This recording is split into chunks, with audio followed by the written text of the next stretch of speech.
This is the atmosphere on a jet clipper flight. Delicious food adds to the enjoyment.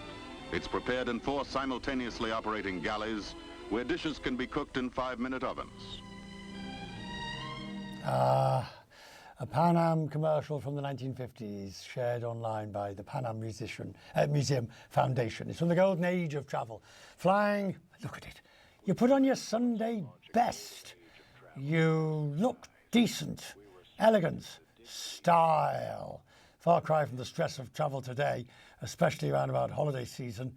Now the Transportation Secretary in the United States wants to revive a bygone era. His Civility campaign calls on passengers to dress with respect and behave more courteously.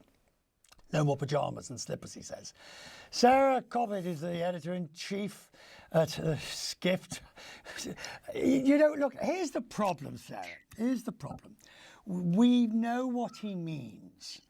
He might not have expressed it the best way, but we know what he means. Flip-flops and baggies, when you could be sort of just look a little bit smarter, because that how am I wrong? So, you know, this may be an unpopular opinion, but I'm with Secretary Duffy here for a little bit of this. I always think, you know, we want to control what we can control in our own lives, right? So when I get on a plane, maybe, you know, it would be nice to look a little better. But the thing is that Secretary Duffy, he controls the Department of Transportation. So when we're talking about what is maybe wrong with travel in the United States as we come to the holiday season, I think there's a little bit of a disparity between who controls what. And I think that's probably where we're getting a little bit of the smugness and the snark, at least online. Yeah, but there is a huge lack of civility now. From check-in when you can't get the seat, boarding, that's another really thing, and getting stuff into the overhead compartments. They're very tiny now, aren't they? I would argue that alcohol may have a little bit more to do with that than passenger dress, but I don't know, Richard, what do you wear when you fly?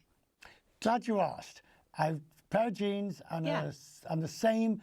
No, I say the same sweater, same type of sweater. But here's the thing. If it's a red eye to Europe or to Asia, I change into my gym jams on the plane. I don't walk around the airport in my gym jams. Any flight over 4 hours, I'll change. What about you? I also wear jeans and a sweatshirt on domestic flights. On an overnight flight, I actually have a fancy pair of like travel pajamas that I do wear. I do wear them in the airport, though.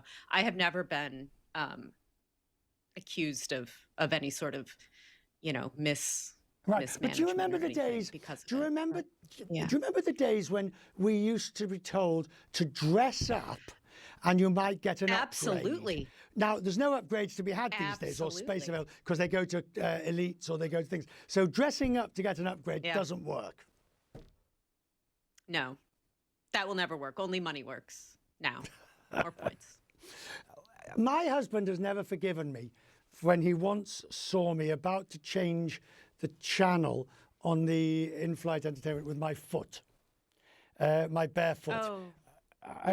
He was nearly a make or break moment. Put a slipper on it. Yeah, absolutely. Yeah.